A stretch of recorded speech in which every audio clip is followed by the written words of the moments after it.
So this angel comes to give this message to Daniel because of his prayer, and then he's fought against by the prince of Persia. Who's this? It could have been Satan himself or one of his demons that oversees that area, which is interesting because Iran, which is Persia, there's a lot of problems there today with this evil regime in Iran going against Israel, trying to destroy Israel, wipe them off the map, even to this day. It's almost sounds like something biblical out of Daniel's era, but it's today. Jesus himself quoted Daniel 9 when he said, when you see the abomination of desolation spoken of by the prophet Daniel, then the end is near. In other words, I'm just about there, coming back to this earth. So let's take a look at the scripture. Let's find out exactly what it says. So Daniel 9 starts out with Daniel's prayer. He's in the first year of Darius, the son of Ahasuerus, by descent of the Mede, who was made king over the realm of the Chaldeans. In the year of his reign, I, Daniel, perceived in the books the number of years that, according to the word of the Lord to Jeremiah the prophet, must pass before the end of the desolations of Jerusalem. That was 70 years. Daniel figured it out, that they're just about to be freed. From what? From prophecy. He was reading prophecy, and he understood that they were about to be freed from captivity, the nation of Israel, and brought back to Jerusalem.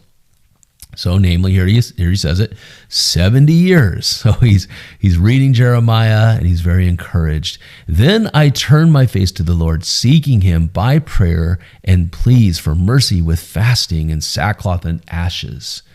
And I prayed to the Lord my God and made confession, saying, O Lord, the great and awesome God who keeps covenant and steadfast love with those who love him and keep his commandments, we have sinned and done wrong. He says we. He says they haven't done. He's not like they have sinned, God. He says we. That's humble. He's concluding himself with this, the nation of Israel, as they, walked away from God. And he says, we have done wrong and acted wickedly and rebelled, turning aside from your commandments and rules. And we have not listened to your servants, the prophets, who spoke in your name to our kings and our princes and our fathers and all the people of the land. So to you, O Lord, belongs righteousness, but to us open shame, and at this day to the men of Judah, to the inhabitants of Jerusalem, and to all of Israel, those who are near and those who are away, in all the lands in which you have driven them, because of the treachery that they have committed against you. To us, O Lord, belongs open shame, to our kings, to our princes, and to our fathers, because we have sinned against you. So he's saying it again, we have sinned against you, God. And he's asking for revival. And he knows that the time is near when they would be restored and brought back to rebuild Jerusalem. So Daniel is very humble. He's praying right here in the beginning of chapter 9, but then he starts seeking, he wants knowledge on what's going to happen. And then an angel comes to deliver a message to him about the very end. It's also about Antiochus Epiphanes, because he was a type and a picture of the Antichrist in 167 BC before Christ. But then later, Jesus referenced it as later when you see the abomination of desolation spoken of by the prophet Daniel. He's speaking about the end of time. So it's twofold. So this angel comes to give this message to Daniel because of his prayer, and then he's fought against by the prince of Persia. Who's this?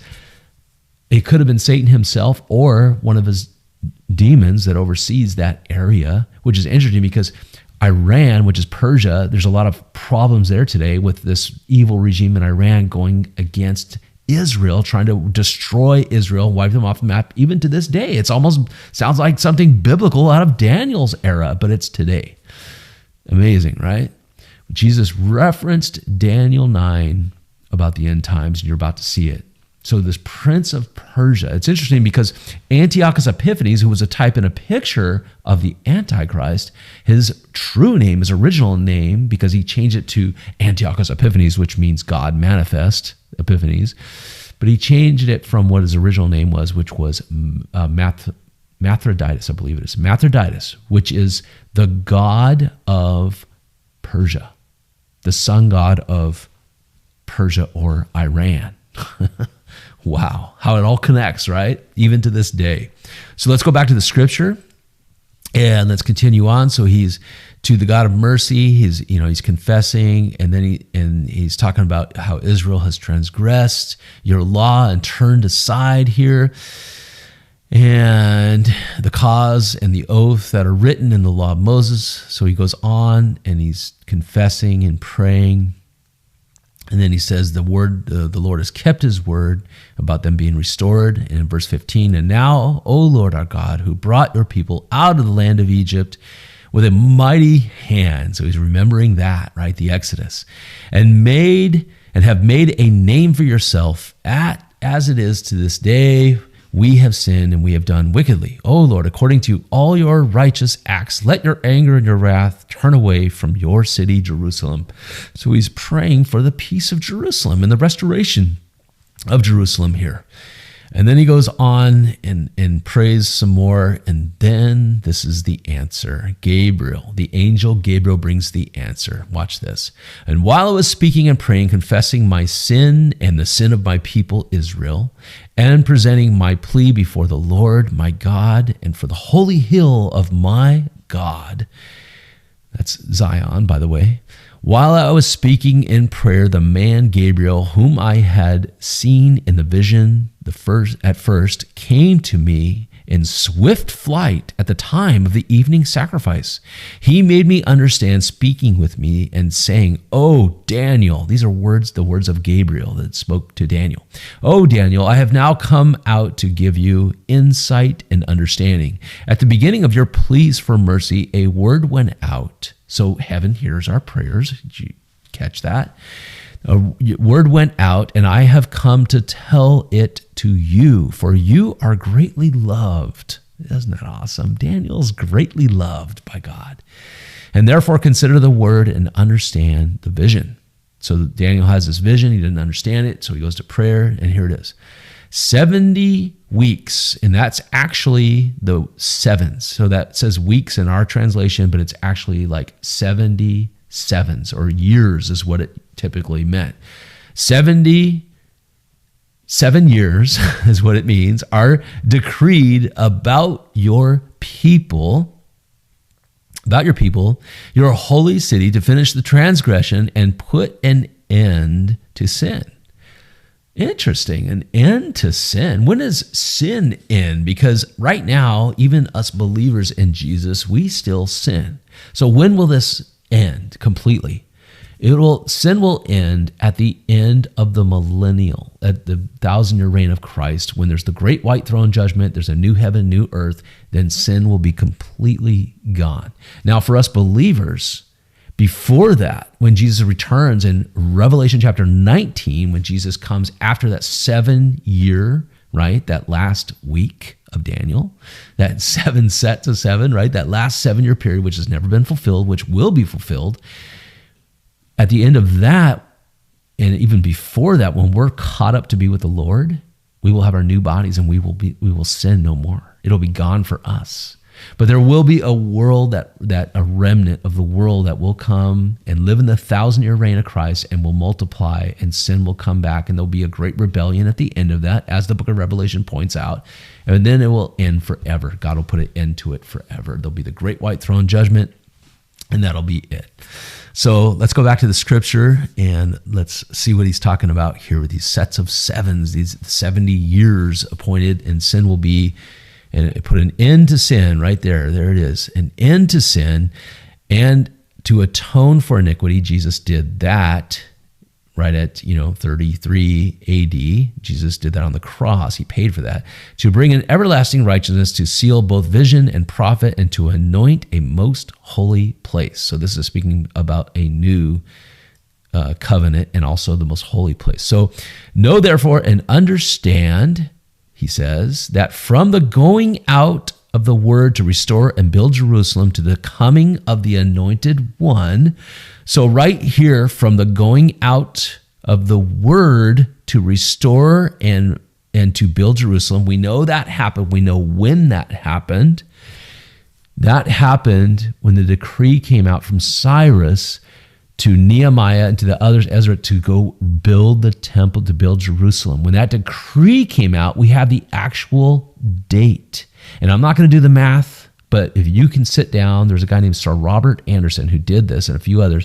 You could sit down and you could figure it out by the number of days to when Jesus rode in on the Mount of Olives on that donkey when he came down on Palm Sunday just before he was crucified, to the very day.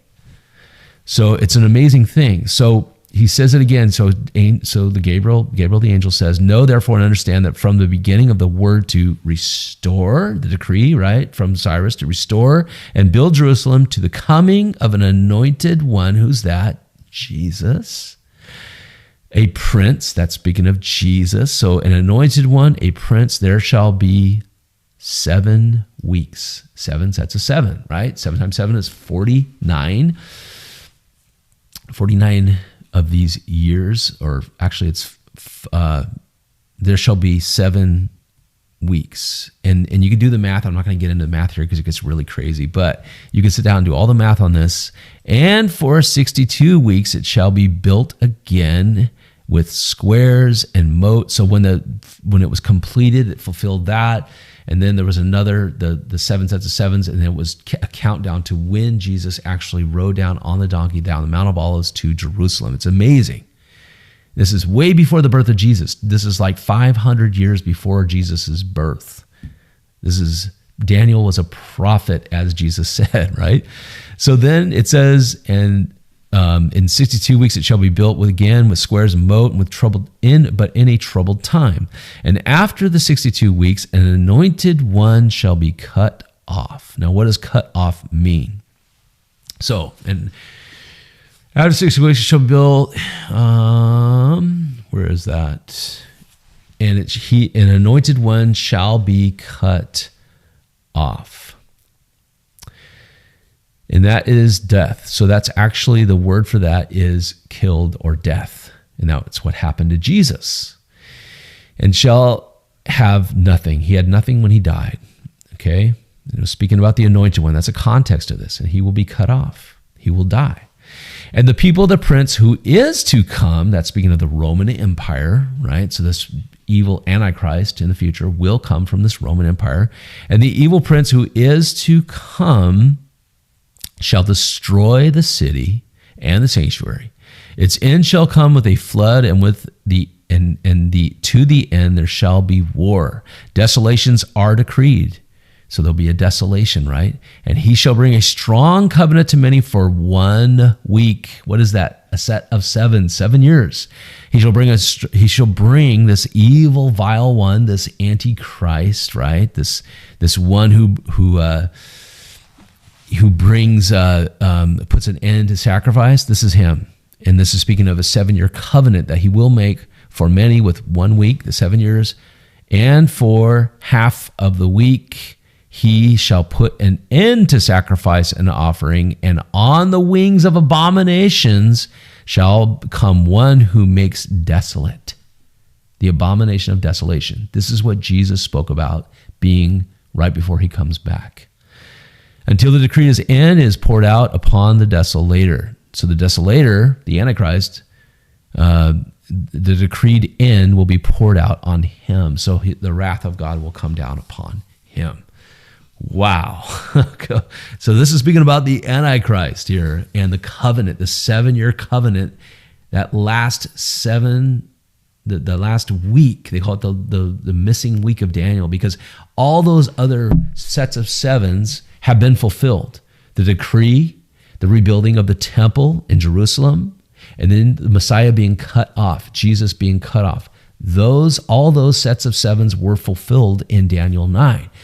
However, there is this one sets of 7, that last week, so to speak, or that sets of 7 has not, that last 7-year period, which is the Great Tribulation period, spelled out in the book of Revelation. It even calls it. It says it's divided in half. 3.5 is the first beginning of it. 3.5 more is the end of it. The tribulation, and then there's the great tribulation, great trouble, which comes after this abomination of desolation that we see spoken of by Daniel, where the false prophet and this beast, the Antichrist, set themselves up. They're in the temple, and he sets up an image, and this is the abomination of desolation. But 3.5 years later, Jesus comes back. Yeshua and he restores everything and makes it right again. He wins in the end. That's the beautiful thing. And we're going to see that, my friend, someday. Whether we are alive when it happens, I hope you're not. I hope you get raptured up to be with the Lord, but we'll see it from there, I'm sure. Coming back with him, Revelation chapter 19. So, hey, Jesus wins in the end. God bless you, my friend. Hey, check out my book, See Jesus in the Old Testament. You can see it on Amazon. Check it out there. You may want to get it. It tells you where all the places are where Jesus is found in the Old Testament. Helps you understand things like the book of Revelation, the book of Daniel, and how he'll come back. So God bless you. I love you. Check out this playlist, See Jesus in the Old Testament. It's all free. God bless you.